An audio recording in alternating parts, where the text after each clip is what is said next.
Et demi, c'est le live du lundi. Hello Facebook, hello Instagram, bienvenue sur le groupe. Merci mais non, à tous ceux qui me suivent. Je suis ravie d'être là avec vous pour partager à chaque fois soit un livre, d'évoluer en fait dans ma vie d'être humain sur cette terre. Je vous partage soit une interview d'experte ou alors c'est une experte qui m'interviewe. Et là, celles qui sont sur le groupe sur Facebook, l'acceptation du poids en étant une femme émotionnelle et gourmande, mes patientes aussi qui sont sur le groupe privé, l'accompagnement fine bouffe, mais ceux aussi qui sont depuis des années, parce qu'il y a plus que 1400 personnes sur cette page, Coralie Thomas et la fine bouffe, mais aussi sur Instagram. Et vous avez aussi la chaîne YouTube, bref.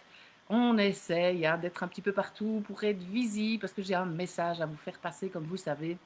Ça fait 16 ans que je suis diététicienne, mais aussi joueuse alimentaire. J'accompagne les femmes, mais aussi les hommes, émotionnels et gourmandes, à retrouver une relation zen avec les aliments et le tout, évidemment, sans privation ni frustration. Je suis ici dans le magasin de mon compagnon, un magasin de meubles sur mesure. Donc, il s'occupe aussi de l'intérieur sur mesure, mais l'intérieur sur mesure des maisons et bon, à l'intérieur des corps pour qu'ils soient le plus longtemps possible en bonne santé. Alors aujourd'hui, c'est le sommeil. Est-ce que le sommeil influence notre poids ou pas? Ben oui, je peux vous dire que le sommeil influence notre poids. Je n'ai pas de livre ici sous la main, je n'ai pas spécialement de grandes théories à vous faire, c'est juste Gaëtan Gillot moi, qui m'a vraiment inspiré ce live d'aujourd'hui. J'ai déjà fait une interview avec Gaëtan Gillot, qui est une experte en pleine conscience. Et je sais que le poids, le sommeil influence le poids, donc c'est important d'avoir un sommeil réparateur, un sommeil de qualité pour atteindre en fait un poids de forme. Alors, je vais vous lire un petit peu ce qu'elle a mis sur sa newsletter. Et à la fin, je vous partagerai un outil pour arriver à rentrer dans un sommeil apaisé et plus profond et plus réparateur. Donc elle dit que c'est vraiment évidemment très important. Et c'est vrai que comme elle, moi je remarque qu'il y a quand même pas mal de personnes qui ont du mal à s'endormir ou alors qui se réveillent quand même assez souvent pendant la nuit, alors que ça influence vraiment toute notre journée. Quand on est fatigué, enfin moi aussi en fait, quand je suis fatiguée, enfin moi c'est le pire en fait, c'est quand je suis fatiguée, je me sens beaucoup plus irritée, beaucoup plus impatiente, donc vous imaginez le délire, parce que c'est déjà quelque chose qui fait partie de moi un peu naturellement, d'être hypersensible, donc plus facilement irritable et impatiente. Et alors, ici, on va avoir quelques clés pour arriver à un meilleur sommeil. Alors, quelques infos. Le sommeil est essentiel dans nos vies. Il permet de recharger nos batteries, d'améliorer l'immunité, ce qui n'est pas négligeable à l'heure actuelle. Ça améliore aussi la digestion, donc par rapport aussi à votre accompagnement fine bouffe. Et j'ai beaucoup de patientes, moi, qui viennent me voir et qui me parlent de troubles du transit. Donc là, le sommeil peut clairement améliorer votre digestion aussi, donc c'est énorme. Et ça traite aussi les émotions du jour et les souvenirs. Donc, on a aussi, pour rappeler, trois phases, trois grandes phases, pas phrases, dans votre sommeil. Donc, vous avez le sommeil léger, le sommeil profond et le sommeil paradoxal. On dort par cycle de 1 à 2 heures, cela dépend d'une personne à l'autre, durant lesquelles ces trois phases se succèdent comme des paliers dans une plongée sous-marine. Ah, c'est marrant, moi j'ai fait de la plongée sous-marine, ça pourrait m'inspirer un poste. Et je vous dis, c'est important de faire des expériences dans la vie pour savoir si ça nous convient ou pas. Et c'est vrai que moi, la plongée sous-marine, ouais, j'ai testé, ok, mais ça m'a pas spécialement donné envie de continuer. Alors que j'ai été jusqu'au PADI, donc j'ai mon certificat, j'ai fait tout ça, je l'ai obtenu en Thaïlande. Donc voilà, il y a eu tout autour de cette expérience plein de choses qui ont été super agréables. Mais ça ne me donne pas spécialement envie d'aller plus loin dans l'expérience. Et je vous invite toujours à aller dans l'expérience de vie pour savoir ce qui va vous convenir et ce qui ne va pas vous convenir, ce qui va vous permettre donc de mieux vous connaître. Et tout ça, c'est lié à votre façon de manger, évidemment. Alors, le sommeil profond, j'ai envie de commencer par le sommeil léger, moi. Ah non, elle n'en parle pas, donc c'est sûrement la période pour s'endormir, hein, le sommeil où on peut être encore réveillé par une parole, un bruit ou une présence dans la pièce. Le sommeil profond, il agit sur le côté physique, il détend profondément les muscles. Sur Instagram, je suis désolée, j'ai plus de batterie, donc je vous invite à me rejoindre sur le groupe privé, l'acceptation du poids en étant une femme émotionnelle et gourmande sur Facebook. Alors, hop, je continue. Il détend profondément les muscles, il stimule la digestion, il a le système immunitaire, il nettoie aussi le cerveau d'une certaine protéine toxique qu'il est plus présent au début de nuit. Le sommeil paradoxal, ben, il agit plutôt sur le côté émotionnel et sur la mémoire. C'est le stade des rêves ou des situations qu'on a vécues se font dans un décor parfois plus ancien ou complètement décalé. Les rêves sont de bons indicateurs de ce qui se passe dans notre subconscient. Cette phase est importante aussi pour le stockage des situations du jour dans la mémoire. Alors, elle nous partage ici des petits trucs hein, pour mieux s'endormir. Il y a des règles essentielles, effectivement, d'avoir un rythme régulier, d'aller dormir à la même heure et se réveiller à la même heure. Ça aide l'organisme à déclencher la phase d'endormissement. Un petit rituel aussi, elle va sûrement aussi en parler, mais un petit rituel, moi j'aime bien lire 5-10 minutes avant de dormir, je mets une petite lumière tamisée, je regarde mon tableau de visualisation. Ça, c'est le petit rituel, oui, elle en parle en dernier. Ça peut aider vraiment à se relaxer. Un yoga très doux. Là aussi, vous pouvez vous renseigner chez Gaëtan Gillot qui instruit le yoga. On peut mettre une petite musique relaxante, tamiser les lumières, ça je vous ai dit. Alors, manger léger ou plutôt le soir, évidemment, ça va vraiment vous aider aussi à mieux vous endormir. Si vous mangez un gros plat tout gras 1 heure avant d'aller dormir, on est mal barre. Vous savez bien, quand on va au resto, apéro, entrée, plat, fromage, dessert, enfin, on n'en peut plus. Donc, d'office, le sommeil, il est influencé. Donc, minimum 2 heures avant d'aller au lit et de favoriser un repas équilibré comme vous avez dans votre structure de l'accompagnement fine bouffe sans aucun problème. Évitez les écrans aussi avant d'aller au lit. Les écrans bleus bloquent la mélatonine, hormone du sommeil. Éteignez le Wi-Fi la nuit, super important. Ça, les ondes électromagnétiques influencent le système nerveux. Il suffit de couper le Wi-Fi. Hier, on a été visiter une maison, une autoconstruction où il n'y a pas du tout de chauffage et la dame, elle est électrosensible. Donc, là, plein de choses. Elle ne le savait pas en fait, mais ça peut être problématique au niveau des migraines, au niveau de l'endormissement, au niveau des maux de dos.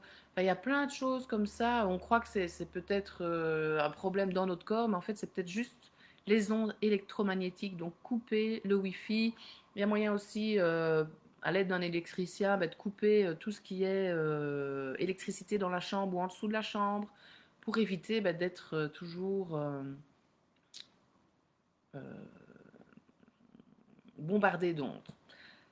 Alors, elle nous donne aussi un petit conseil de faire de l'exercice physique durant la journée. Donc, tout ça, c'est des petits conseils pour mieux vous endormir. Est-ce que vous êtes là? Oui, je vois que vous êtes là. Super. N'hésitez pas à me laisser un petit message, oui, une réaction, un petit commentaire. Je vois qu'il y a des commentaires ici. Zut, évidemment, j'arrive pas à les voir. Bon, je les regarderai après. Ouais. C'est bête, j'ai envie de dire, mais c'est ainsi. Hop, on est bien dans ce divan. C'est vraiment le pied ici. Ils ont des magnifiques divans. C'est la marque Fama.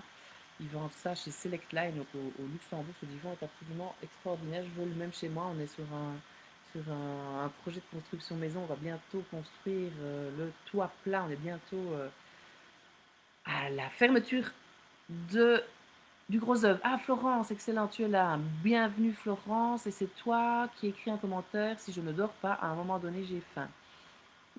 Si je ne dors pas, à un moment donné, j'ai faim. Si je ne dors pas, à un moment donné, j'ai faim. Parce ce qui me vient, moi, c'est que c'est normal d'avoir faim. Ça gargouille au niveau de l'estomac.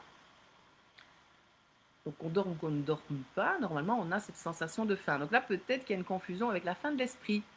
une envie de manger stimulée par une émotion, un sens, un, un sentiment ou autre. Donc à bien, bien différencier ça déjà Florence. Ah c'est cool, je vois les commentaires, n'hésite pas à réagir, mettez-moi des petits pouces, des petits cœurs, allez, allez, allez, allez, ou sinon j'arrête, je ne parle plus. Je veux des petits pouces, des petits cœurs. Oh, je ris toute seule, non, vous êtes quand même là, je vous vois. Alors elle partage des relaxations pour mieux dormir. Et ça, on va faire oui, c'est 15 minutes le live, donc, et encore plein de trucs. Donc c'est vrai que oui, non, le scan corporel, je ne vais pas le faire avec vous là maintenant. Et il est dans l'accompagnement fine bouffe au niveau des fromages, donc dans la boîte à outils pour apprendre à gérer les émotions autrement qu'en mangeant. Il y a le scan corporel, et ça c'est clair que c'est une pratique que vous pouvez mettre en place avant d'aller dormir. Alors comment faire quand on se réveille en pleine nuit? C'est parfois difficile quand on se réveille à 4 heures du matin ou plus tôt et qu'on n'arrive plus à dormir. Alors que faire quand on se réveille au milieu de la nuit? On peut se dire qu'on a probablement déjà eu une phase de sommeil profonde et paradoxale, donc cela peut déjà nous rassurer. Parce que c'est grâce à ça que vous allez avoir un sommeil profond. Adoptez ici un regard de pleine conscience, c'est-à-dire avec beaucoup d'ouverture et d'acceptation. Donc d'observer en fait.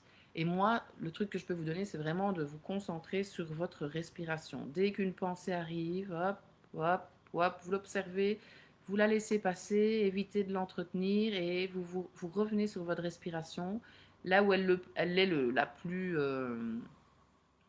facile à ressentir au niveau du nez, au niveau du ventre.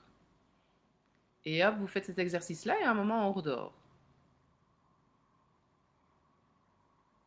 Ça demande de l'entraînement, évidemment. Le scan corporel, compter les respirations, on inspire 27 fois, on expire 27 fois, un peu comme compter les moutons, sauf que bah oui, c'est ce qu'elle m'a après, c'est pour ça que elle m'inspire toujours Gaëtane, on a un peu la même façon de voir les choses. Une autre stratégie est de bouger, sortir du lit, faire quelque chose, tâche ménagère, jusqu'à ce qu'on ressente à nouveau de la fatigue, aller se recoucher à ce moment-là. Si vous commencez à tourner tout ça, parfois on peut se relever aussi pour se faire un petit thé, une petite tisane, et puis voilà, voir que ça arrive de se réveiller pendant la nuit et c'est ok. Disons qu'à minuit, je peux me refaire un repas si je ne suis pas couchée alors que j'ai mangé normalement en fin de journée. Oui, mais là, si tu manges en fin de journée et qu'il est minuit, t'imagines le temps qu'il y a sans manger. Donc peut-être une bonne petite collation avant d'aller dormir à ce moment-là. Si elle est saine et équilibrée, il n'y a pas de souci, surtout si y a la faim de l'estomac qui est là. Parce que là, il peut y avoir un gros laps de temps, même si tu manges à 19 heures et qu'à minuit, c'est normal que la faim revienne. À 5 heures, on essaie quand même d'aller dormir un peu plus tôt. Et c'est vraiment progressivement aller vers un sommeil plus tôt. Moi, je remarque la différence aussi quand je vais, parfois je vais au lit, quand mon fils vient de s'endormir, 8 h, 8 h 30, oui, c'est possible. Et hop, je me mets dans le lit, je lis quelques phrases, ou alors je redescends et puis je remonte, il est 9h30, 10 h. Enfin, c'est rare quand ça dépasse 10 h. Et si ça dépasse 10 h, ben, clairement, je vois la différence le lendemain au niveau de la fatigue. Maintenant, c'est à chacun, encore une fois, d'expérimenter et de voir ce qui va vous convenir au mieux. Alors n'hésitez pas évidemment, si vous avez d'autres trucs, d'autres astuces à nous partager pour améliorer notre sommeil, dites-nous. Et alors, oui, s'il y a des causes de sommeil perturbées, si ben, c'est quelque chose dans la vie que vous ressassez, c'est peut-être dû au stress. Donc tout ça, ben, il y a des thérapies énergétiques qu'on peut faire, rien que parfois l'accompagnement fine bouffe, évidemment, qui est axé sur l'alimentation. Ben, on parle aussi des émotions, on parle de la gestion des émotions en mangeant, mais aussi autrement. Donc tout ça, ben, ça peut vous aider à améliorer aussi votre sommeil. Vous avez le petit yoga, vous avez des exercices de relaxation, vous avez des pauses. Euh, voilà, tous des petits moments comme ça qui vont vous permettre de vous reconnecter à vous. Et ben, d'office, c'est des choses que vous pouvez mettre avant d'aller dormir. C'est des choses qui vont vous permettre d'avoir un meilleur sommeil. Voilà le live de cette semaine, donc tous les lundis, midi et demi sur Instagram. Normalement, je crois que mon GSM me disait qu'il allait se couper, mais si ça tombe, ça allait pouvoir tenir le coup. Bref, voilà, je suis ravie d'avoir pu partager quelques commentaires et quelques phrases avec toi, Florence. N'hésitez pas, évidemment, je dois vous dire, le 22 novembre, donc c'est déjà la semaine prochaine, à 20 h, inscrivez-vous pour la conférence. On va parler un peu de la gestion des fêtes, d'arriver à manger comme tout le monde en période de fête et surtout sans culpabilité. On va parler des 9 erreurs qui font que les régimes ne tiennent pas dans le temps. Il y aura un petit exercice, vraiment une pépite à mettre en place au quotidien pour gérer vos quantités et avoir beaucoup plus de plaisir en mangeant. On parlera aussi, il y aura un petit quiz sur les croyances porteuses, les croyances limitantes, et il y aura évidemment, à mon avis, un seul cadeau cette fois-ci. Voilà, je vous laisse, femme émotionnelle et gourmande, passez un excellent temps de midi et à très très très bientôt. Salut!